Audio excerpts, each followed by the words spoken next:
We're joining men suiting up, doing battle against a resilient and fast-moving enemy. Fire. It's one of the most dangerous jobs in one of the most dangerous cities in the country. My Nightline co-anchor Dan Harris met a hardy team of firefighters risking their lives to save a ravaged neighborhood.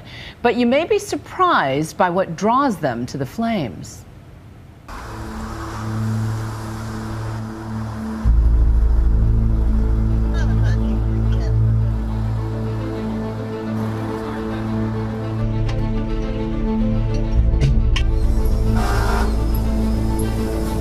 Tuesday night, we received a call for a vacant structure on fire. 4-story apartment building, heavy fire on first and second floor. It's the start of something called Devil's Week in Highland Park, Michigan, a tiny dot of a city smack in the middle of Detroit. Devil's Week, which happens around Halloween every year, regularly features widespread violence and arson, which is why the 7 firefighters on duty tonight are focused and tense, but not surprised when they get a call about an apartment building on fire. You have a lot of thoughts. What are we going to? Is it going to be a house? Is it going to be 2 houses? Are there people inside? I was pretty pumped up. I'm always excited to get a fire. We pull up to a fully involved house fire. When they show up, instead of finding an apartment building, they find a blazing house fire. And everybody was a little confused. You gotta knock that down. Confused, but they know they have to put it out, and it's a race against time. All right, we got a hydrant back about 3 lengths. So we jumped out the truck and went to work on this house. If you don't get in there and stop the one house, now you can have 2 houses. Well, if you couldn't put out 1 house, now you got to put out 2. It would run down the street. This is the inside story of one night in what may very well be the busiest firehouse in the country, and of the men who do one of the most dangerous jobs on earth in one of the most dangerous cities in America. Anybody who says that they're not scared when they get tested in a real fire is lying, or they just don't go into real fires. That's what the whole test of courage is. It's not being scared. It's overcoming that fear and doing your job anyway. Some fires you can't see a single thing. So you're in there, you're looking for the glow of the fire, you're searching for possible victims. You're trying to keep a sense of direction so you know the way out if you need to get out. The combination of the adrenaline rush that you get from that, combined with a certain amount of fear. I don't know how to explain to somebody where you're frantically searching for somebody, but really hoping that you don't find somebody. At this point, even though they know the house is unoccupied, they refuse to quit. Nate, the commander on duty tonight, tells his team to temporarily stand down while they plan their next strike. We want everybody out. We made ourselves a first initial attack, which they encountered heavy fire load. So we ended up pulling back for a minute, try to size up the scene again. I ended up pulling the guys out of the house for a while because they weren't getting to the 2nd floor, and I was afraid of roof collapse. And that's when they get an unpleasant surprise. Hey, there's a second fire. I know. Okay. It was 1 block over, we had another 4-story apartment going to.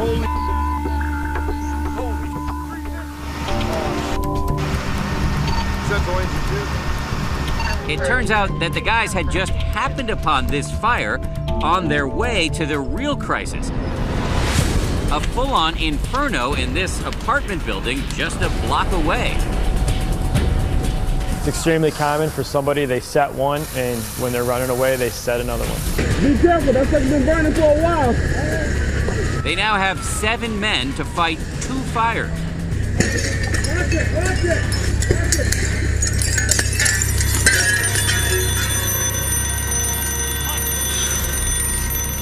While this building is also unoccupied, many of the buildings around it, like this one, have people in them. My granddaughter called me. It was on fire when she got home. And my daughter was away. But I've just begged the city mayor after mayor to tear this building down. In a moment, we'll show you what happens next here. But first, you might reasonably ask yourself, why would anyone do this job, risking life and limb to put out fires in abandoned buildings? We got a surprising answer when, over the course of several weeks, Nightline essentially moved into the firehouse in this city decimated by the collapse of the auto industry and plagued by arson. The guys that dropped the bullet talking about they're in this service to save people and all that la-la crap, and just admit that it's for the adrenaline. 60% adrenaline, 20% fear. Even their boss, the chief, admits it. I love my guys. They do a phenomenal job. But they are adrenaline junkies to a certain degree. The adrenaline junkies of Highland Park became nationally known and nationally controversial as a result of a viral video posted by one of their own. I'm firefighter Scott Ziegler. Scott Ziegler started wearing a camera on his helmet to show his friends and family what his job is really like. Go to the hydrant. The result was this extraordinary glimpse inside the world of a firefighter. Everybody knows, what firefighters do, but no one ever really gets to see what we do, other than maybe a news clip here and there. No one ever really gets to see the inside. In 2012, a clip he posted got more than 1 million hits. It also provoked criticism from other firefighters around America who take issue with the fact that here in Highland Park they have a highly unusual and highly risky policy of putting their lives on the line to extinguish fires in vacant buildings. Buildings most other departments would simply let burn to the ground. Hey, fire department! You need to get out! The men here point out that many abandoned homes in Highland Park are used by squatters, including sometimes entire families. Anyone who claims they know a house is vacant or not is an idiot.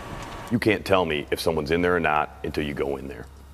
So whoever set the fire could still be in there. And it's still our job. We took the oath, we swore that we would protect and serve. The part-timers have benefits. You make $10 an hour, and that's it. Part-time is $10 an hour, and you're risking your life. Yes. On top of all the risk these men face, and on top of the controversy, consider this. They do this work not only for low pay, but also in many cases with no health benefits. You don't have health benefits here? Some of us do, some of us do not. A lot of us been hurt before. Like you said, when it comes to the wives, yeah, I'm pretty sure deep down inside they do sleep kind of restless at night, wondering we're going to be all right and everything. I've been hurt before. Everyone's been hurt here. Yeah, I've been hurt, yeah. Everyone's hurt. Everyone's been hurt here. So. Yeah, but you think most risky jobs, almost all risky jobs that I'm aware of, if you get hurt on them, you know that the employer has your back, like in the U.S. military, for example. If you get hurt, do you get health coverage then? No. Wait a minute. I get health coverage for my wife. Are you part-time? Yeah. So I work a full-time schedule. I'm not trying to pass judgment. Well, I am passing judgment. That's crazy. In the end, for these men, it all comes back to the fact that they love this work. It's remarkable how winded you get. I will say it's very fun to break things. Yes, it is. Being a firefighter today in Highland Park is like being a painter in Renaissance Italy. They even have fans known as fire buffs who come out and document their work. Which brings us back to those fires during Devil's Week.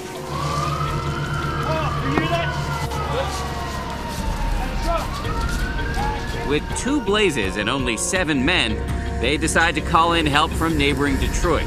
Sometimes you just got to say you need help.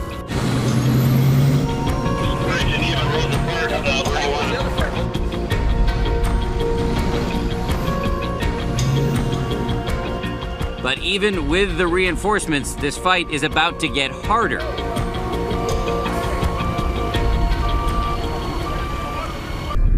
Interior crew to Stu Jackson. Can we get some water up here?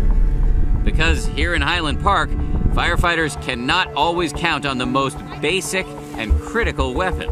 The line I had in my hand had no water coming out of it. I was very frustrated, as anybody would be. You had people, citizens watching, as I'm standing there with a hose line, and they don't understand why am I not putting water on that woman's house, because it was an occupied house. Water pressure finally gets restored, and after several hours of sweat and smoke, they managed to stop both fires. We were there till 2 in the morning. That's a typical day in the HV. A lot of other cities don't burn like that, but I mean, we burn, so that's just another walk in the park, as we call it.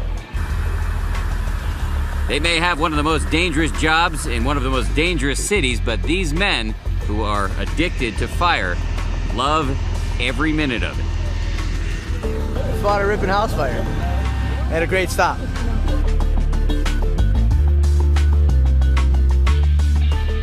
For Nightline, this is Dan Harris in Highland Park, Michigan.